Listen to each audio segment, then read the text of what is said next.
ഉച്ചവാർത്ത തുടരുന്നു. കരസേനാ മുൻ മേധാവി എം നർവനെയുടെ പ്രസിദ്ധീകരിക്കാത്ത പുസ്തകത്തിൻ്റെ പകർപ്പ് പ്രചരിപ്പിച്ചതിൽ കുറ്റകരമായ ഗൂഢാലോചന നടന്നുവെന്ന് ഡൽഹി പോലീസ്. പ്രസാധകരായ പെൻഗ്വിൻ ബുക്സിൽ നിന്ന് അന്വേഷണ സംഘം വിവര ശേഖരണം നടത്തി.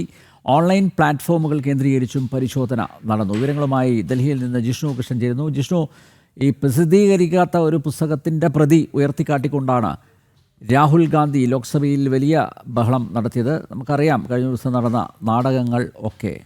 അപ്പോൾ എങ്ങനെ ഈ പുസ്തകത്തിൻ്റെ പകർപ്പ് രാഹുൽ ഗാന്ധിയുടെ കൈകളിൽ എത്തി? എങ്ങനെയാണ് പ്രസിദ്ധീകരിക്കാത്ത ഒരു പുസ്തകത്തിൻ്റെ പകർപ്പ് പ്രചരിപ്പിച്ചത്?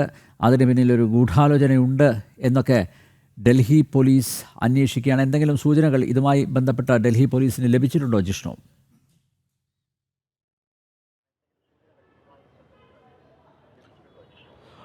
അൽനമ്പ്യാർ, നിലവിൽ പ്രതിപക്ഷ നേതാവ് രാഹുലിന് ഈ പുസ്തകത്തിൻ്റെ കോപ്പികൾ, അതിൻ്റെ പകർപ്പ് എങ്ങനെ ലഭിച്ചു എന്നതും വളരെ ഗൗരവത്തോടു കൂടി തന്നെ പോലീസ് അന്വേഷിക്കുന്നുണ്ട്. ഡൽഹി പോലീസിൻ്റെ സ്പെഷ്യൽ സെല്ലാണ് നിലവിൽ കേസ് രജിസ്റ്റർ ചെയ്ത് അന്വേഷണം ആരംഭിച്ചത്. അതിൻ്റെ ഗൗരവം എന്നുള്ളത് ഒരു മുൻ സൈനിക മേധാവിയുടെ, കരസേനാ മേധാവിയുടെ പുസ്തകമാണ്. ആ പുസ്തകം വിപണിയിൽ എത്തിയിട്ടില്ല എന്ന് പുസ്തകം എഴുതിയ ആളും അത് പ്രസിദ്ധീകരിക്കുന്ന പ്രസാധകരും വ്യക്തമാക്കുമ്പോൾ എങ്ങനെയാണ് അതിലെ വിവരങ്ങൾ ലഭിച്ചത്? ആ വിവരങ്ങളിൽ എന്തെല്ലാം ക്രമക്കേടുകൾ നടന്നിട്ടുണ്ട്? അതിൻ്റെ പകർപ്പ് പുറത്തു വന്നു എന്നുള്ളത് മാത്രമല്ല, യഥാർത്ഥ പുസ്തകത്തിലുള്ളത് തന്നെയാണോ ഈ പകർപ്പിലൂടെ രാഹുൽ ഉൾപ്പെടെയും രാഹുൽ ഈ പുസ്തകവുമായി ബന്ധപ്പെട്ട് ആദ്യം ലോക്സഭയിൽ വായിച്ചത് ആ പുസ്തകത്തിലെ വരികളല്ലായിരുന്നു. ആ പുസ്തകവുമായി ബന്ധപ്പെട്ട മറ്റൊരു മാഗസിൻ പുറത്തിറക്കിയ ലേഖനമായിരുന്നു രാഹുൽ വായിച്ചത്. അതുകൊണ്ട് അതിലെ വിവരങ്ങളിൽ ക്രമക്കേട് നടന്നിട്ടുണ്ടോ തുടങ്ങിയിട്ടുള്ള വസ്തുതകളാണ് ഇപ്പോൾ പോലീസ് അന്വേഷിക്കുന്നത്. നിലവിൽ ഡൽഹി പോലീസ് എത്തിച്ചേർന്നിട്ടുള്ള നിഗമനം, ഈ പുസ്തകത്തിൻ്റെ പകർപ്പ് പ്രചരിപ്പിച്ചതിൽ കുറ്റകരമായ ഗൂഢാലോചന നടന്നു എന്നുള്ളതാണ്. വിദേശ രാജ്യങ്ങളിൽ നിന്നാണ്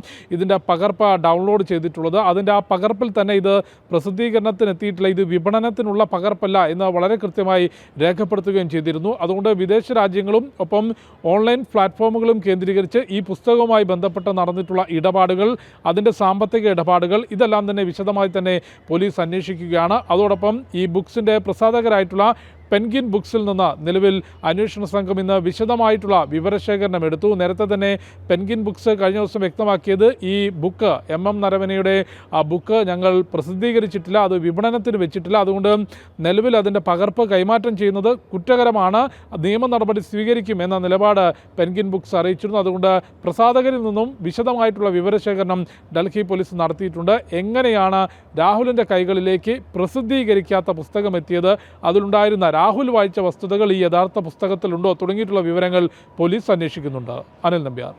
കരസേനാ മുൻ മേധാവി എം നരവനെയുടെ പ്രസിദ്ധീകരിക്കാത്ത പുസ്തകത്തിൻ്റെ പകർപ്പ് പ്രചരിപ്പിച്ചതിൽ കുറ്റകരമായ ഗൂഢാലോചന നടന്നു എന്നാണ് ഡൽഹി പോലീസിൻ്റെ അനുമാനം. അന്വേഷണം ഊർജിതമായി നടക്കുകയാണ്. ജിഷ്ണു കൃഷ്ണനാണ് വിശദമായ വിവരങ്ങൾ നൽകിയത്.